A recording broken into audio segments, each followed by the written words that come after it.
Last time on CiP. Listen, I just learned that Nate thinks that anything matching is fancy. This chick's crazy. Oh, yes. Yeah. It's like the most unpopular opinion on the internet. Uh-oh. I do not like friends. But with him, he's just so horny. He's like, okay. Tonight's guest is Josh Peterson from West Des Moines, Iowa. He's the creator and co-host of the podcast Field of Geeks. Actually, a really, really dark undercurrent there. Even just the idea where it shows, I mean, I'm not sure maybe it's more to get into, but when it shows like reality sometimes, what's actually happening, or when people are dealing with, or when you see people dealing with what's actually happening, and just the actual idea of like, oh, this is what happens when someone that has all kinds of power does what they want to do on some level. Right. So, right. Mm-hmm. It really explores the darkness of her powers too, in a way. Yeah. Right. Because you always see her just kind of glamorized with him a little bit. Mm-hmm. She doesn't really. The only time she really did creepy stuff was when we first met her. I think Age of Ultron. Mm-hmm. That was trippy, and we're getting more of that. So I'm loving it. Yeah. I'm loving it. It's really great, especially because I mean, she's being allowed to explore her grief in a very interesting way, which I don't get to see with female characters like fucking ever. Mm-hmm. Right. Well, So it makes me very happy. Yes. And the other piece too that I like what they're doing is like if you're a fan of the comics, they did this very similar way in it was I keep saying the House of M. I think House of M was the storyline that happened after the discovery of all this. Right afterwards. Yeah. I know what you mean. Yeah. But this the way they're handling this is actually much more mature than House of M handled it, because House of M handled it a little more comic booky. #comics. Yeah. Basically like, oh, she's got the vapors. Just on turn to 11. But with this, it's like, cuckoo banana time, but really done really well. So yeah, I'm loving WandaVision. It's I am too. Fantastic. I mean, when Disney Plus premiered, that was kind of I think that's the thing we thought we were going to get right away. I mean, we had Mandalorian, that was helpful, but WandaVision was always looking forward to that. And then, of course, the pandemic hit. We finally got it. And it just feels like everything is coming together right now. And it's a nice future. That was teed up. I think that was the first thing they teed up saying as far as MCU TV shows go was WandaVision. Yeah. Right. Yeah, it got delayed. I know we were all like, come on. It got delayed like right before Disney Plus was going to launch. For some reason, that was not related to the current bananas. Right. They saw it coming. Yeah. Disney knew. They know more. It was sword, gold sword. Right. Well, speaking of gold sword, segue to Josh being golden. I don't know. I've had a long day. Sure. I did try. I've been there, man. For those you can't tell, Ari is patting me on the back of the head from 2,000 miles away. It's like saying, there. Josh, I just want to thank you so much for coming on. And I also want to thank you again for getting my memo about us both wearing Batman paraphernalia. Wearing my shirt, the hat on. Yes. Well done, sir. You're welcome. Thank you. Representing. I peeled mine off, even though Ethan and my shirt's almost identical. I peeled off my thing. No, it's on the back. Mine. Right. You can't tell, but Ari's actually out fighting crime in Gotham. So of course. Right now, I'm just phoning in. Like you do. Yes, of course. Going after Jared Leto Joker, Justice League Joker. Hey, have we seen all in unison? Have we seen the new trailer and all yes. that stuff? We've all. No, we haven't, because I don't want to. Good answer. Well done. Hey, I'm a glutton for punishment, man. I want to see this, and I'm kind of getting excited because I'm excited. Anything is better. We're gonna see it. Of course, we have to watch it, but yes, it does feel like more of the same. You're gonna have to tell me. No. We're gonna show it to you. No. Yes. Sorry. It's you have no choice. It's like Clockwork Orange. We're gonna your eyeballs out. Oh my God. Can you imagine being Clockwork Orange with the Snyder trailers? That is worse than Malcolm McDowell's face. Nobody doesn't want that marketing. No. I'm excited. Because I think I'm for sure it's going to be better than what we got. I really believe that. True. And my brother has been on the, I don't know how he like knows someone. He got on the Skype call when Snyder announced the Snyder cut. And so he's like so invested. So if I say anything negative, he really like, hey, he's a Snyder army dude, not in a bad way, okay, but he's just passionate. He's like, and I like Snyder. Don't get me wrong. I do. But yeah, I would like him to finish his story. And who knows, maybe I don't know. I think Warner Brothers really messed things up, and I hope we can get a correction. It'll be interesting. I don't know, but 4 hours of material, like it's got to be great, right? I hope. Yeah. Buddy, I love Affleck Batman. But here's the best part about Josh. Out of the four of us, Josh is definitely. You guys can probably tell. He's a very positive person. I've been on a few podcasts with him. He's always a very positive person. So I'm glad he's on this show because Nate, Ari, and I can sometimes let Mondays get the better of us. So having him to counteract us is a good thing. If you want to get an example of that, check out our most recent episode of Noobs in Progress that just dropped on YouTube today, where there is a literally minute montage at the beginning of Ethan and I going, "We're trying to stay positive. We're trying to stay positive." Fail. All we did is fail. Yeah. Fail. Fans do it best, we just rip things apart and then we're like, why are we doing this? Like, we should like this, right? Like, I don't know. Yeah. I can definitely go down that road. Right, same here. It's fine. Speaking of road, another segue. That's how long how many takes we took. Another Speaking of road, Nathan, roll some dice. Speaking of roads, Nate roll dice. I guess that makes sense. I did bring up the truncated list this time. Oh, okay. Our resident studio artist, Ari Orner, made a massive list, and I truncated this so we can get some different things. So whenever you are ready, Sergey. Mm-hmm. Okay, 1d10 for the first one, right? It's 1d. Yes, it's 1d10. Okay, I always ask. I swapped out the genres and stuff last time. Okay, but I don't know how. I mean, they're gonna be. We kind of suckle through so many things now. Okay, well, I just rolled and we got 8. 8. All right. So 8 is a crime or so it's. Let me see here. It's crime, but I think it's meant to be like crime heist. Cool. Yeah, cool. I'm down. Okay. Crime. Okay, let me save that. Okay, another D10 for setting.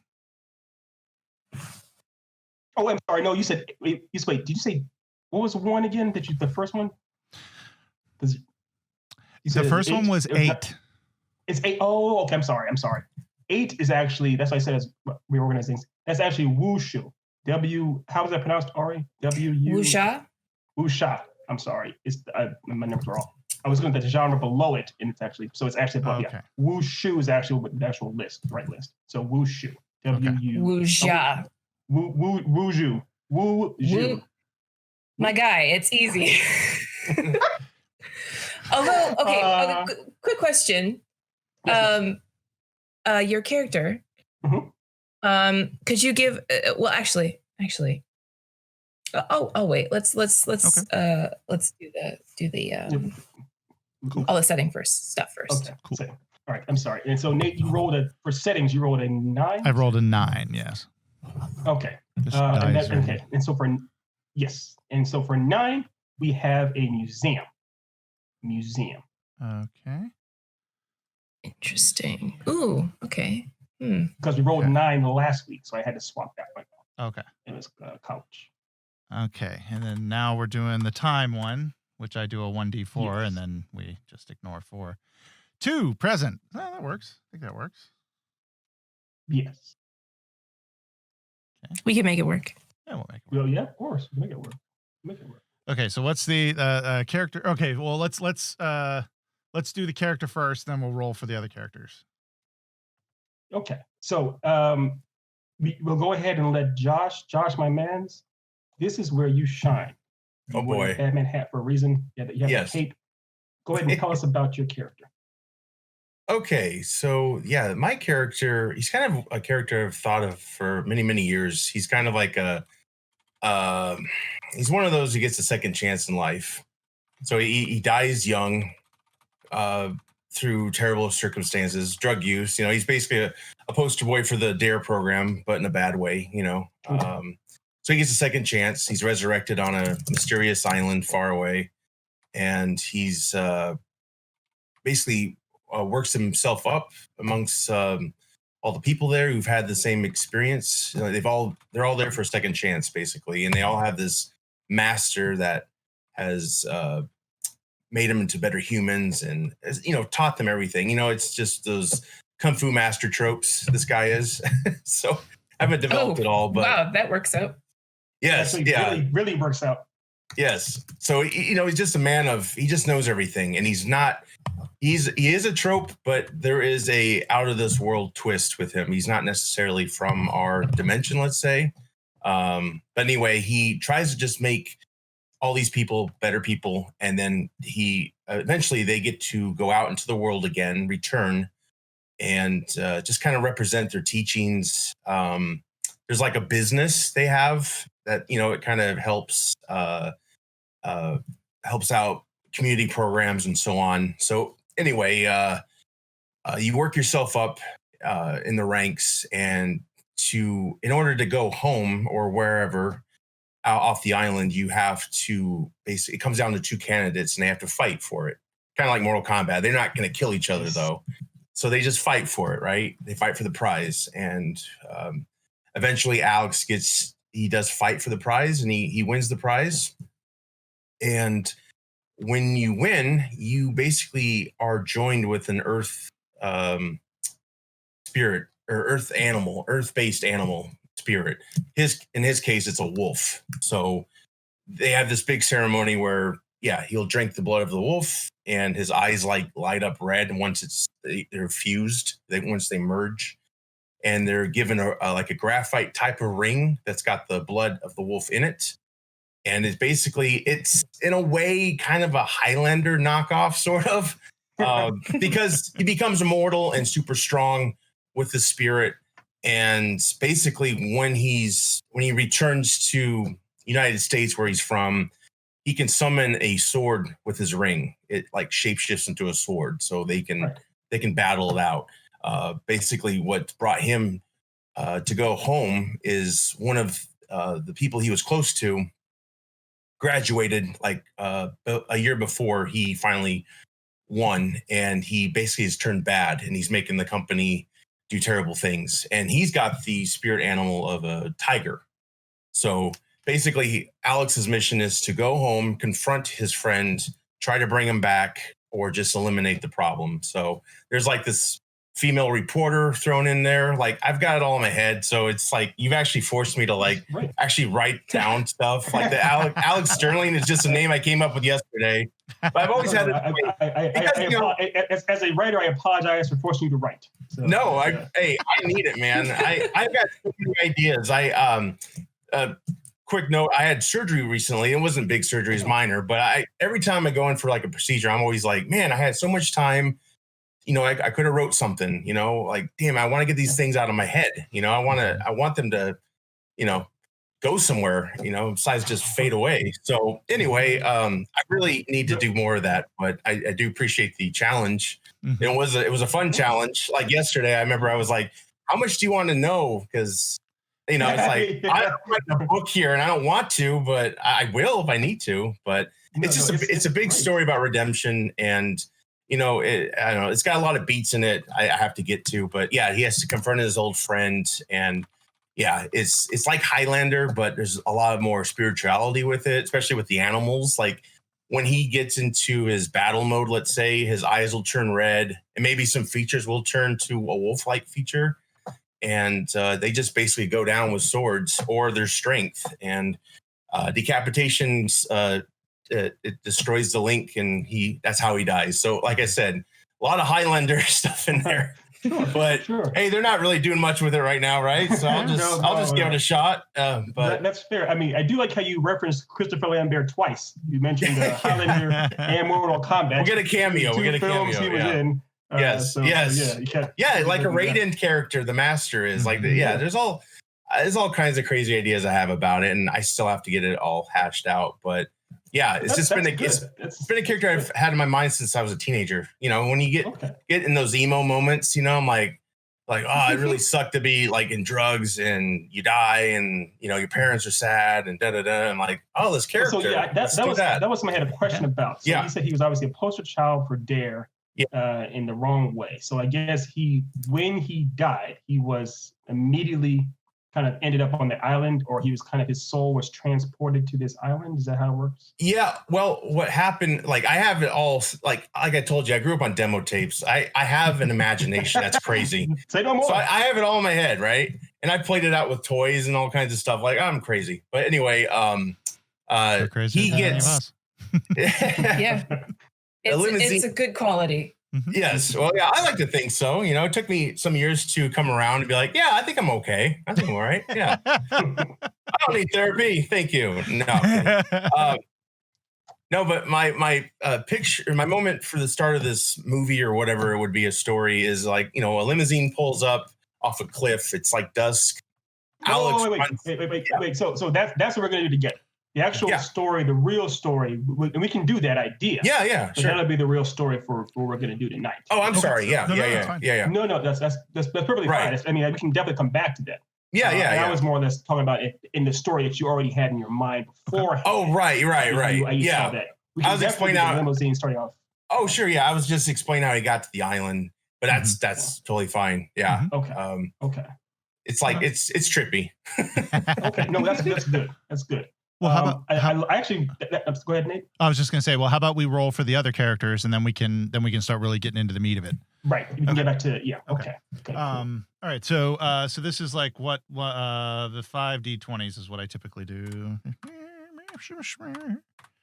And then you ready with the list? Yes, I have the truncated list. Okay. 37. I'm going to look at what the other lists had too. If I look at both these lists. Oh, nice. High chair. That's definitely Christopher Lambert. Okay. If I had to describe him, I would call him the high chair. Now, are you sure that that's what it is? Okay. Yes, I'm 100% sure. So you said high chair? High chair. Okay. Like a chairman.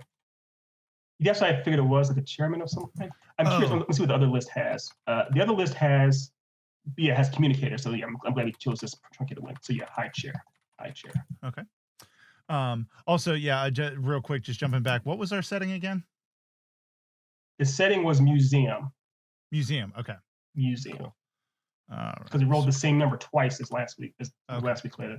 I just wanted to, because I forgot to write it down, and I have the memory of a goldfish. Anyway, that's all right, brother. It's all right. Let's do this. Okay. I do too. Who said that? Anyway, okay. So the next one. Okay. So I'm going to do that again.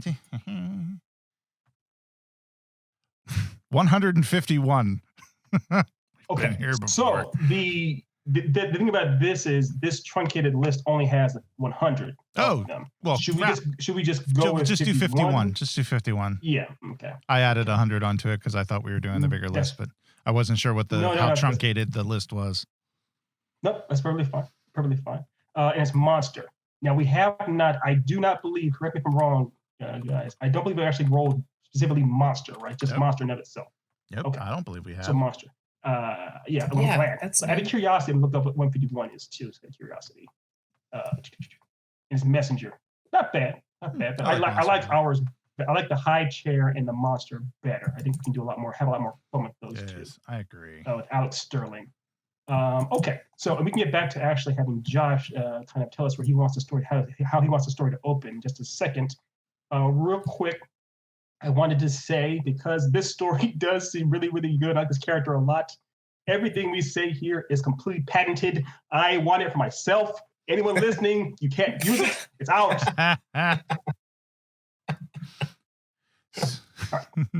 There it Josh, is. It's in the ether. That works. Our official disclaimer. Because I said out loud, it's true. That's how it's out. All right, Josh. But you were saying then, so you were thinking of the story starting like at a limit with the limousine. He comes out of a limousine.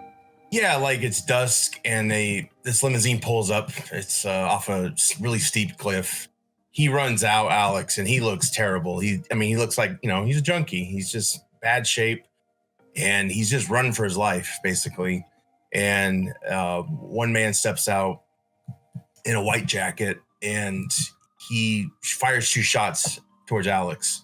And as Alex is running and panicking, he's kind of having flashbacks of when life was better, kind of regrets and stuff. And he kind of makes a deal in a way like, hey, if I make it through this, I'll do better, And then the bullets hit him and he falls down the cliff and he just hits everything on the way down. I mean, he's clearly dead, but there's eventually, the guys are satisfied with what they did. They get back in the limousine, they take off. These are like, high stakes drug dealers. This is a 1990s idea. So it's not as modern, but it's what a teenager thought of drug dealers would be riding in. No, hey, but spoiler, there's still drug dealers now. Yeah. What? Drugs are bad. So yeah, that's a cool opening. I like that in kind of the media res where we pretty much just open with him already running from pursuers. Right. You mentioned him being involved in some capacity with a drug, either him using drugs or a drug deal going wrong, or him owing money to a drug dealer, whatever it might be. We don't even need to know the details because it's not as important. Just the idea that a person who's had a rough time is really up against the wall. He tries to escape as best he can, begs for mercy. They don't care, cap him off. He falls off a cliff. The way I was seeing it too after that is this is kind of a cold open. While he's falling, he literally, after he gets shot, pardon me, while he's falling, he just lands on the actual island. Sorry. Oh. He just lands actually on you would think, thank you. You would think that he actually his body would fall into the water on the cliffs to the side. Right. Kind of like there's like a cut there where he actually lands actually on the island. And he's kind of like, as he wakes up on the island, he's like, how am I? What's going on here? What is this? Right. So we can kind of get to the spiritual side of things pretty quickly. Mm-hmm. Sure. So how then are we going to incorporate the museum and our genre? Well, he can get off the island pretty quickly too. Mm-hmm. It can kind of guess the first. I mean, if you're gonna go kind of like Wonder Woman, the first one, the first act or so takes place on the island, and then most of the rest of the movie takes place off of it. You can do something similar with Alex in this story. The first act is him mainly training and learning how to be, or kind of the warrior. So, okay, go ahead. Well, I was just going to say another option is we could just have this as a quick kind of this is how we got here in the middle of the story. So this could be a flashback and further into the story and have it be within our genre, and then also be like, tell me your story or whatever, and then have that go back. Because he comes home eventually, so there could be a scene or whatever. He's talking with this female reporter, and he's starting to have flashbacks because he's exactly in the same area he was before. So, maybe they're in the museum, and it's kind of reminding him of humanity and like I don't know what he was striving for. Yeah. So I have an idea how to tie them together, because the wuxia genre is pretty limited to like ancient China. But that's okay because this guy is a martial artist, right? Mm-hmm. So what I was thinking is that he could be on the run. Maybe he runs into a museum in order to try and lose people after him. And then happens upon a exhibit, and then he gets yeeted back into ancient China and trains there for a little bit. Sure. Yeah. I don't know. No. Yeah. That's could be a link to the Master's world too. If we go back, Yeah. Actually, what I thought of when Ari brought that up, because I was thinking about the idea too, as far as the ring that you mentioned, Josh, this kind of a awesomely powerful ring that can transform into a sword. I thought of what if that ring is actually at the museum. And our man Alex is just trying to escape. He's running away from his pursuers or shooting at him or whatnot. And he kind of stumbles or crashes into this ring, basically. Yeah. And he doesn't necessarily have to put it on, but because he he actually falls on top of it, and they may shoot him, he may bleed into the ring or whatever, but somehow he activates the ring.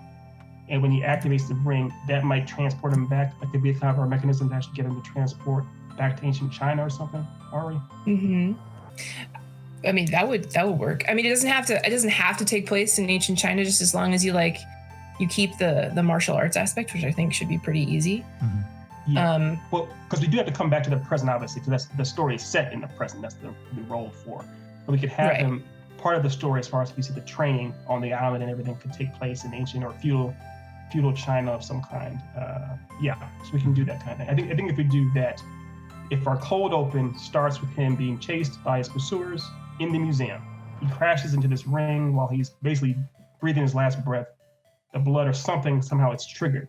The ring gets triggered and he gets transported. So the cold opens pretty much ends with him being blasted or transported on the spot. And we don't always see a flash, and we don't see where he actually ends up.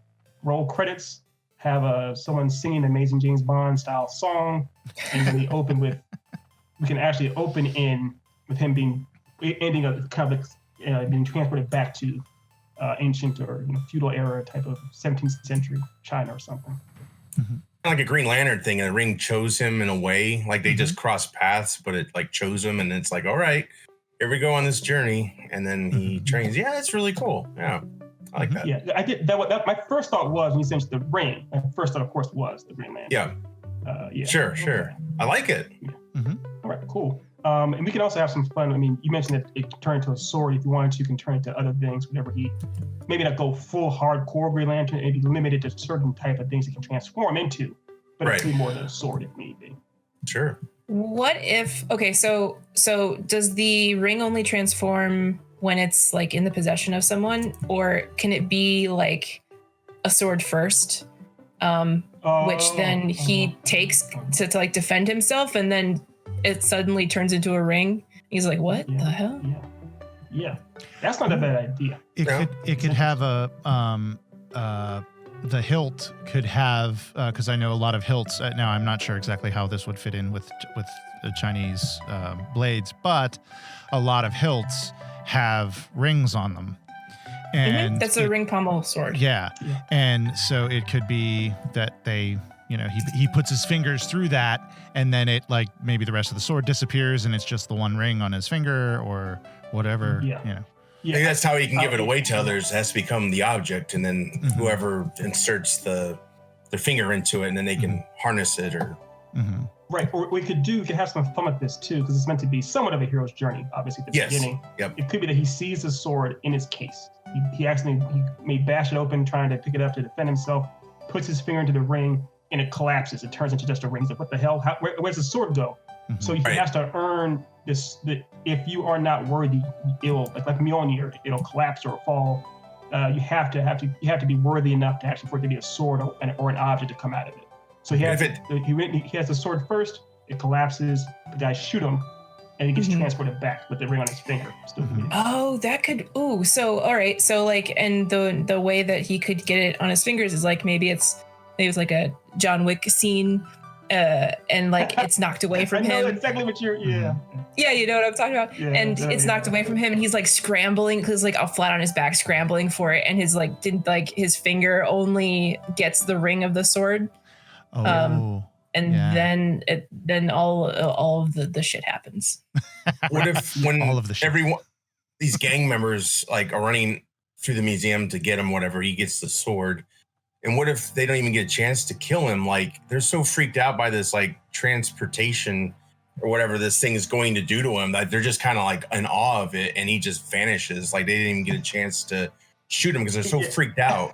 Maybe they think they're tripping on their own product, I don't know. He doesn't have to die. He doesn't have to die at all. It's like, he could get transported and be alive, and then they had to deal with things in the 17th century, as opposed to a corpse bleeding. Yeah, it's like that makes just as much sense, if not more. Yeah, I like that. I do like the idea of him like being really, really injured. So like when he is transported, he's sort of, he's on his own, and he's like dropped on Earth or on the structure or whatever, just like a pancake, just Yeah. Wake up. Now, he's in bad shape. He's in bad shape. Now the chat is curious about how he makes it back. Now I know that might be jumping a little bit ahead, but I'm actually kind of interested too. Like how is he going to make it back? Is it like, are we going to make this thing like the sword is like a time traveling thing? Like he can just. That's my first thought. Is that's how it works. If you're good enough, once you know how to wield that ring, because essentially it's the ring that's powerful, not the sword. Once you're able to wield that ring, you can do that if you need to. It can't. Yeah, like once you master it, is the only is how you escape. So that means he has to train with it and master it, or else he's fucked. He's a duct that's fucked. Right, but also based on what Josh said, is you have to. It comes down to some kind of a tournament of some kind, and only the top dog essentially is able to, or top wolf in this case. That person gets the privilege to lead. So it could be that's how you're able to do it. Once you get to that top rung, that's when the ring you can master the ring essentially, and you can travel back to whatever time you need to, wherever you need to essentially. While I'm always in favor of a tournament, I feel like we've had so many recently, and it's kind of become like a fallback thing. So I feel like maybe instead of a tournament, we should have it be some sort of mission. So if you complete this objective, where like this character is given, you got to do this, and this, and if you don't, then you're gonna train more until you do it. So. But do you see him competing against? Because I guess the thing is too, do you see him competing against anybody else, or is it just more or less once you like a Eagle Scout? Once you've earned your last badge, you're there, or does he have to beat somebody out to get the Honestly, I title? Much prefer for the first half for him to do this all mostly on his own. Mm-hmm. And then it's only later revealed that there are others like him. Mm-hmm. Okay. Because I was gonna say, like, what if it was like a calling card? Like he was kind of like the master on this island summoned him to this museum. Like he wanted this interaction to happen. Once he gets there, he learns he has to train, and that there is other rings out there and they're being misused. And like in that city, there's many people who don't really deserve them and aren't equipped. And he's basically got to reclaim the rings. Like maybe the island's in bad shape. The master is like, he's like, you're my last, you're my last hope. Kind of like a champion Shazam, Star Wars thing. Like Shazam. I was just like, I got to train you hard. You got to do this. Like you want another chance. I gave you another chance. Like you got to do it. And I'm going to send you back. And everything's on you, man. So get these damn rings back. I don't know. I like that. There's one thing I like to change then if we're doing it, because we could have it. Obviously, the museum is important, and the museum could be kind of a bigger, larger, important structure. It could be that when he's running at night, trying to get away from the guys who are trying to shoot him, it seems like the door mysteriously unlocks. Like you actually hear a sound effect. The door just magically almost unlocks, and you don't think much about it, but it just lets him in. And it seems like the lights or something are kind of lighting up towards a certain direction, towards that. So he's like a lab rat. It's just going to the exhibit. Like you said, he's being led by the wizard essentially, or it's all designed. Shazam. He's being led there by an unseen force, essentially. And so when he gets his hand on that sword that had, and it collapses and turns into a ring and it transports him back, it was by design, more or less. And of course, like you said, he pancakes onto a building, or he collapses onto a structure in ancient China. And I guess one fun thing I like to do, we don't have to, but it could be fun if, as opposed to everyone just speaking English randomly, it could be that when they start speaking in Chinese to him, he's like, oh, I don't speak Chinese. And he's actually saying, I don't speak Chinese, but the ring translates for him. So wait, I guess I do. So he actually does. The ring can like a universal translator or something. Yes, I like that. I like that. I love Star Trek. I love it. I love it. You're going good places there. Sherman in the chat is saying that this sounds like a Taoist cultivator or Iron Fist, I think, and I really like that. As long as we're not talking about the Netflix show, but beyond that. No. The comic book. This is season 3. This is season 3. Yeah, we were with everything. We are completely revamping the whole show. But yeah, it's kind of like Iron Fist in a sense. Okay, so cool. So now we have Alex Sterling in, let's say, 1650. China, and he's trying to figure out, we have to get him from point B to point C, which would be the wizard or the high chair. essentially. You can say the high chair is his master, or his Raiden, or his Christopher Lambert, the guy who's going to train him, or the guy who's going to pretty much at least assign him the mission that he has to go on. How do we get him from just walking around like a bum to the high chair? Well, I think that could just simply be a function of the island itself, where he lands there, he only speaks English, everybody around him speaking Chinese, and just by function of it, they're like, oh, weird shit happens, gotta take him to the leader, and they, and like they take him and they take him to the person and the whoever the high chair. Sorry, as a parent, I just keep thinking of a child's high chair. Anyway, yeah, me too. But the chairman, we know. There's just a mess all over the place. Yep. I think we should call them a chairman, because I think it should be when he comes back to the present and he gets back in the museum, the chairman is the head of the museum. Anyway, yes, he's the head of the board. That's fine. He's immortal. Yeah, he's immortal. Yeah, it's like, aren't you like, I don't know what you're talking about, sir? Yeah, exactly. Christopher Lambert, I have no idea what you're doing. Yes. But go ahead, Nate. Yeah, but I was going to say, they take it to him, and then he speaks English, and he basically says, okay, here's the situation, lays out the act one essentially, and then he goes, okay, now get us to act two, please, and then it goes through that thing. right. No, so yes, we can do that, but the reason I see it kind of being like, oftentimes they're doing, especially old school Shaw Brothers action movies, when two characters first meet, they have to battle. And you almost have to, you can't just say who you are, you have to show them who you are. They try to do that in The Matrix Reloaded, essentially, but long story short, yet. I don't like that, because he hasn't been trained at all. Like he's a... Yeah, but that's the point. He can't fight. They see him, all they do is they see a stranger or a foreigner. I'm telling you, if you were in China in the 1600s and they saw a random white dude walking around, they wouldn't say, hey, how are you? Come on, let's have toast and ice cream. He'd be like, what are you doing here? Why are you here? So they're going to be hostile, or at least standoffish to him. What will warm them up to him is when they see the ring on his finger, essentially. I actually see it being more like they actually will kind of see you're an outsider, and they don't like outsiders to push him away, say get away from us, or even try to chase him off the land or whatnot. And as someone is basically getting ready to kill him or hit him or do something to him, he holds his hand up and he shows them the ring. And when they see the ring, they realize, wait a minute, this guy is somebody special. And that's why they decided to take him to. Yeah. Okay. Yeah. Something like that. That makes sense. Yeah, because like I don't think it would be fair to be like, okay, you were running from drug dealers and you get zapped back into ancient China and now you must do kung fu and No.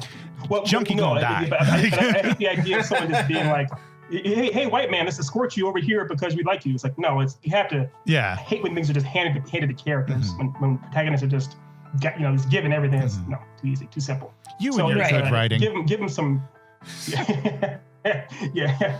So give him a little bit of grief. I mean, he is, like, as Josh mentioned before, he kind of put himself in this position. He was doing some stuff he shouldn't have done with either drugs or whatever his past life was. And this is a redemption, as Josh mentioned, a redemptive story. So we have to make him earn whatever he's going to get. He can't just have it given to him. I really like the idea along those lines of sort of making him a bit of a coward to begin with. Yeah. So like when he's dumped sort of unceremoniously in front of these people and then like dragged in chains before the chairman, he's just like, please don't kill me, don't kill me, don't kill me. And like tries to get away, and he's like, and he doesn't know what's going on, so he like puts up his hand like in a defensive position. He's not trying to show them the ring, but they see the ring and they're like, oh. Maybe they can't even kill him as well. Like it's like a protective shield in a way, but he cowardly puts his hands up because they're like, they're tempting everything, right? They start out with like little hits and nothing's happening and he doesn't feel it. And then they go into like big clubs and then maybe the guillotine and he's like, no, stop. And they're like, oh, hey, he's got a ring. He's okay. He's one of us. Somebody get the cannon. Anyway. I actually love that idea. I love the idea of him actually like on a micro level, the small level they can shove him around or move him, do those simple stuff.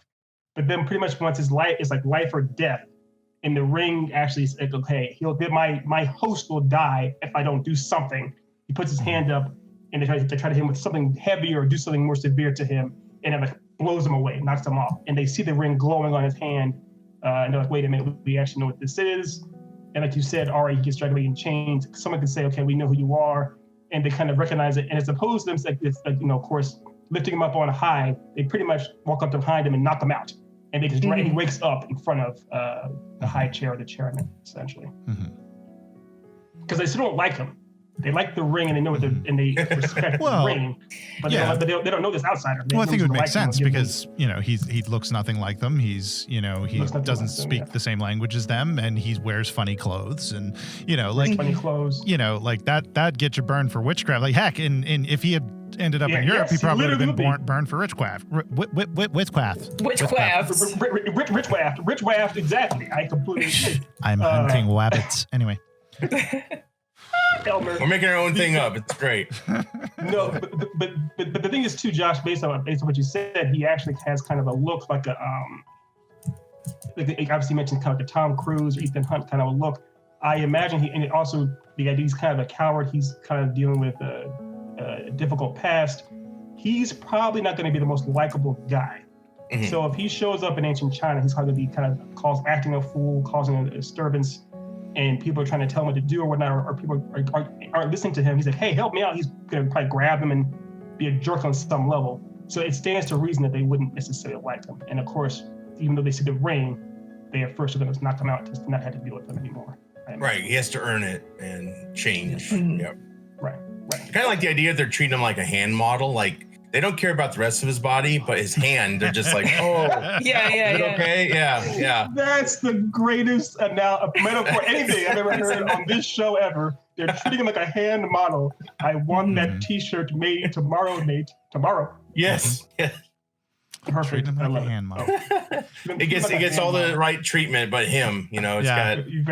It's on a cushion and they're massaging and It's being held up on one of those things and he's just hanging behind it being dragged. Right. Please. He's like, hey, I can hold on. Yeah. Draw that. Don't even draw him anymore. Just draw that hand on a pillow. Oh, hey. So that could be a source of like, I don't know how we would fit this in, but if he is in a position where they're like, you fucked up, and he's like, and they're like, we don't need you, we just need your hand, and they threaten to cut his hand off because that's like the only way to get the ring off. Right. Maybe something like that. Yeah. We have to have a character. We have to have some character that's kind of a comic relief. That she always has like shears, and she's always like trying to cut his hand off, and someone always stops her, or she just snips and misses it or something. So someone's already trying to do that as it is. Yeah. Or she's always trying to get a better set, and they just keep breaking, and she's just like, She actually is doing it, but they keep breaking off every time. Yeah. Right. Yeah. Like a saw, and keep breaking off the teeth. She won't stop. Yep. I love it. So we have our first act has to actually end with him seeing the high chair. Now, I love intros of mentors and big bad villains the most in stories. How do we introduce our high chair character? I don't know. I really like the idea of just this character being dragged in front of him, and like you get the dramatic like shot where he looks up, and then you get this like really decadent reveal of the villain like on a throne is how I'm imagining it. Well, yes. Was the chairman the villain? He's not the villain though, right? Well, he doesn't have to be. It's just sort of the image I had of like because he is being a powerful person. Powerful person. Because even though he might not be the villain, he's also in front. He's in front. Mm-hmm. No, he's in charge of this character of Alex's continued survival. Mm-hmm. Right. I think also from at this moment, the audience and Alex, we do not know who he is. We do not know where he's gone. We do not know what fate he's beholden to. So and also he's being dragged there in chains and whatnot. You would assume it is in fact a villain that's there to kill him or something like that. Plus, Alex has already had a really bad night. He's not expecting anything good to come of any meetings. So the way I would like to, if you guys will indulge me, I would see it as, because we've established he's kind of a Doctor Who essentially, who transcends time and space, is able to exist, multiple lifetimes or whatever. He may be that much more knowledgeable about time in general. So when he sees Alex, he recognizes the clothes and the attire and everything else. So he may actually talk to him. If we have it that Alex is kind of dragged in the middle of the floor, dragged down a bunch of stairs, clumsily falls, and just lying there in his own pool of filth, essentially, and slowly, kind of like in James Bond, Skyfall, the Harvey Bardem's character, where he slowly just walks to him, and while he's walking to him, he says a speech. I could see our character, the High Chair, doing something similar, where he pretty much, because we have no exposition for this character up to this point, this is the end of the first act. We pretty much have the High Chair just dressed down Alex in every regard, saying, you've done this with your life, you did this, you had opportunities to do this. In every regard, you messed up, you screwed up. You are here now because you are worthless. However, I'm going to change that. And so he pretty much ends his speech while he gets right in front of him. I like that idea, but I'm kind of envisioning it like there's this, like they go into this room that's very like opulent, and then the guy that comes out from behind the curtain is essentially like, a very diminutive person in a robe, nothing frilly. And he goes over to like a thing to he's tending something off to the side, almost like he's not even paying attention. And I like, and now again, like if you guys don't want to do this, it's fine. But like in my mind, I want him to, so there's this kind of buildup of tension. And then as he's kind of futzing with this thing, dealing with his plant or, petting his chinchilla, whatever. He goes, was it heroin or cocaine? And the junkie goes, what? Wait, you're speaking English and you're also talking about something that you really shouldn't talk about, because we're in ancient China, apparently. And then and that's kind of the reveal. And then like, maybe there's a little bit of harshness, but I don't think he should be too harsh. I think it should be like, you have so much potential in you. Yeah. I think it should be a reversal. I see what you're going for. And obviously, sorry, Josh and Nate and I are doing our thing too fast. So don't let's you're fine. Domineer things. I think it's somewhere in the middle. So it should be, because obviously the High Chair. So I want him to be, what if he does in fact start on a chair that's up high, literally up some stairs. And he slowly walks down the stairs, and like you said, he may actually make his way over to a little area where he's fussing around some stuff. And it may even seem like he's actually sharpening a weapon or doing some things. And then it turns out, and as he goes near him, Alex is like kind of recoiling because he believes he has a weapon that's going to kill him. And then he gets down right in front. He's actually kneeling in front of him, pretty much with like a cup of tea or something. And he says, so was it heroin or cocaine? Something like that. Pretty much, he is dressing him down. He is pretty much chastising him to pieces. He is messing around with some weapons, as Alex sees. Alex believes the worst is coming. And then as Alex hears his footsteps, as he gets right over him, as opposed to an actual sword or knife or anything dangerous, it's a cup of tea. And he asks him about, what drug did you do? And that's how it's revealed to the audience as well, that he was, in fact, a drug abuser. And this and that. Yeah, I like all that, and I kind of picture like a type of a Q presence from Star Trek, like when they go to the Encounter at Farpoint, when they're in the courtroom, if you will. I kind of picture something like that. Yeah, it's fun episode. Well, actually, both. Yeah, they go back to that. Yeah. But yeah, like it's like it's really theatrical, and basically the master, maybe he just lets these people know as much as he wants them to know, in a way. Like it's all a misdirect. Like he's kind of trying to frighten Alex at the same time. But like, anyway, he'll come up and like maybe whisper in his ear, like, hey, this is what's really going on, work with me or something like that for the people. But yeah, I could definitely see him, like you're talking about Skyfall, with him gradually coming closer. I like the idea of he's doing all these things in this room, like sharpening things, tending to a plant, like all that stuff. Like it's just kind of like, he's building up the anticipation, like what's going to happen. but then it's just like a nurturing thing in the end. Like, Right. I really like that. And I would totally go with that. Here is just a idea that I just thought of. So what if there are two people in the room, and it's this random guy who looks really, really like intense and scary, and he's just like sharpening a sword and looking at him. And Alex is like, that's scary. Oh God. Yes. But then like the chairman enters behind him and begins to make a cup of tea or something like that. Mm-hmm. And it turns out that the guy is just his bodyguard. Or his handyman. Could be his handyman. Or, yeah. Or it's like he's building some nice furniture. Right. I like it. Blaster. Yeah, the big man and the small guy. Yeah. Jack of all trades. Bodyguard and handyman. Yeah. Yeah. I like that. And executioner. Yes. Yeah. Hobby. Yeah, it's a hobby. Yeah, so that guy the bigger guy can be really dressing him down, being extremely harsh. That's cool. Misdirect. The smaller, going with the misdirect, the smaller, the kinder guy does come in. The actual high chair does come in. He does say, as opposed to dressing him down or consulting him, like Ari said, he's much more understanding and kind. Right. It's kind of like the good cop, bad cop. Yes. Good cop, bad cop. And he does hand him a cup of tea and he says, you've done this, you've done this. Was it cocaine or heroin? And Alex is just like, change that. Oh, thank God. Yeah, that's good. Because now we also have it in Batman. We're in Batman shirts. I think Ra's al Ghul's like right-hand guy in the comics with Ubu or something like that.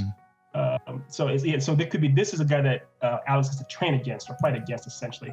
It's not a tournament, Ari. Don't worry. I still like you. We're still friends. Oh, but okay. He has to. I see how it train is. against. Maybe he once harnessed the ring himself. Maybe he is one of the ring's inhabitants, and he just maybe likes to do this for fun. Like, I'm bored. I got a family. I'll just help scare people for you and do your bidding.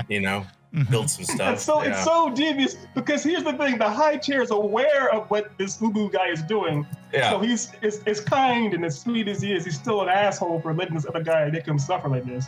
But I love it. That's great. Yeah. Okay. That is an amazing place to have Act One stop, I think. Yeah, it's great. Yes. So, okay, so that's a good place to stop. So does anybody have anything that they want to talk about, plug anything before we wrap this puppy up? Not from me. No. Real quick, I'd like to thank everyone for all the support for our books. I'm on echelonGnovels.com. We are nearly sold out of everything. So thank you so much. Great. Don't worry, though. We have officially reordered all books this past weekend. We will have them all. We'll have another full supply very, very soon. There's going to be an auction in LA at a school for some of my books. I was asked to auction them and sign autograph them. So I appreciate that very, very much. Thank you very much for that. But yes, thank you for the support. Awesome. And Josh, was there anything that you wanted to talk about, plug or anything? I'll plug Field of Geeks. Check us out. We're on every platform you can think of. We explore so many things: geek news, movie commentary, the unknown.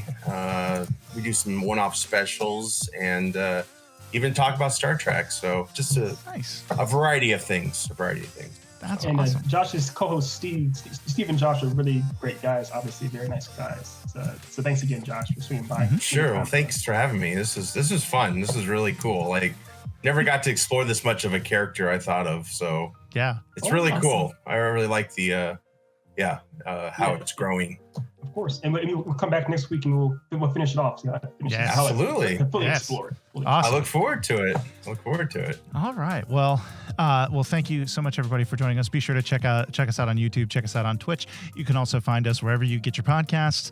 Thank you again, everybody, for joining us, and I hope you all have a wonderful day.